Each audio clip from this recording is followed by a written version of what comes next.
तो चलिए शुरुआत करते हैं, क्योंकि नामांकन हो चुका है, टिकटों का बंटवारा हो चुका है। तो ऐसे में राजीव, अब बड़ा सवाल यह है कि पहली बार ऐसा हो रहा है कि 5 पार्टियां चुनाव लड़ रही हैं। 1715 नामांकन, 14 बड़े चेहरे मैदान में, लेकिन उसमें इस वक्त सबसे बड़ा संकट है बागियों को मनाने का।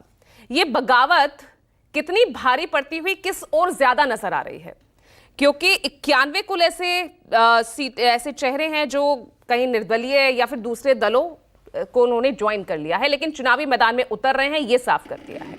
तो इस वक्त टेंशन मुद्दों को लेकर, तमाम फैक्टर्स को लेकर, जातिगत समीकरण को भी साधा गया है। इस वक्त किस ओर ज्यादा दिखाई दे रही है?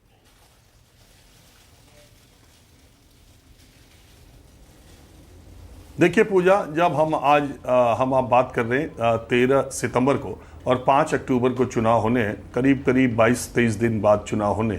24 घंटे पहले जब इसी शो में मैं आपसे बात कर रहा था तो मैंने कहा कांग्रेस पार्टी ने, जैसा कि अपेक्षित था कि वो बगावत रोकने के लिए उन्होंने नामांकन के एक दिन पहले, यानी कुछ घंटे पहले प्रत्याशियों के नाम का ऐलान किया, कि ताकि बाकी लोगों को जो है वो मौका न मिले जो निराश या उदास हो रहे हैं या बगावत पे न उतर जाए। लेकिन आज जब मैं आपसे बात कर रहा हूं तो हरियाणा की स्थिति जो है वो गड्ढमड्ढ हो गई, क्योंकि 44 कांग्रेस के बागी उम्मीदवारों ने कल में ही पर्चा दाखिल कर दिया और 47 बीजेपी के बागी उम्मीदवारों ने पर्चा दाखिल कर दिया। देखिए, मैं कैथल में इस वक्त हूं और कैथल की जो शहर की सीट है उससे रणदीप सुरजेवाला के बेटे आदित्य सुरजेवाला चुनाव लड़ रहे हैं। अगर इसी जिले की बात कही जाए तो इस जिले की जितनी विधानसभा सीटें हैं उस पर सब पर कांग्रेस के बागियों ने कल नामांकन दाखिल कर दिया। तो ये स्थिति है, आप इससे अंदाजा लगाइए। सावित्री जिंदल जो कि देश की सबसे अमीर महिला है, वो हिसार से टिकट मांग रही थी। उन्होंने ऐलान किया कि उनका आखिरी चुनाव है। सूत्रों के मुताबिक ये भी बात चल रही है कि अंतिम दौर में उन्होंने कांग्रेस पार्टी से ही टिकट मिलने की कोशिश की।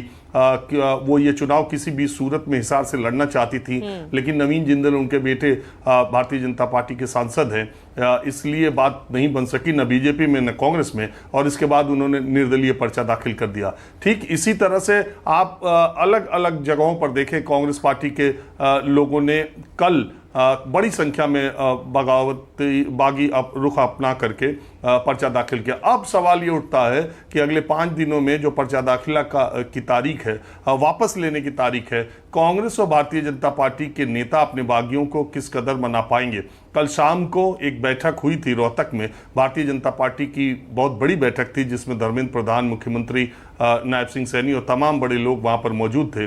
उन्होंने आकलन जमीनी करके पहली बात तो ये कि बागियों को मनाया जाए। प्रधानमंत्री की और गृह मंत्री अमित शाह की रैलियों से पहले जितने ज्यादा जो वरिष्ठ लोग हैं, जो पार्टी के काडर रहे हैं, जो बगावत करके उन्होंने पर्चा दाखिल किया है, उनको किस तरीके से वापस कराया जाए, इस पर मंथन हुआ। और कांग्रेस पार्टी के लिए तो मैंने कहा ना कि लास्ट टाइम में भी वो बगावत रोकने में कामयाब रहे। बहुत तरह की चर्चाएं चल रही हैं। अगर ये बागियों ने पर्चा वापस नहीं किया और चुनाव में बने रह गए, तब हरियाणा की जो लड़ाई है उसके बारे में अनुमान लगाना कठिन होगा।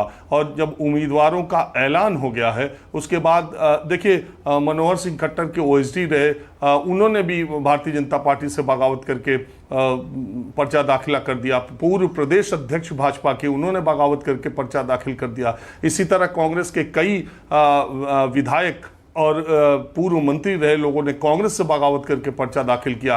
आम आदमी पार्टी ने इस मौके का भरपूर फायदा उठाया। उन्होंने 5 भारतीय जनता पार्टी के बागियों को अपनी पार्टी में शामिल करा के टिकट दे दिया और 3 कांग्रेस के बागियों को अपनी पार्टी में शामिल करा करके टिकट दे दिया।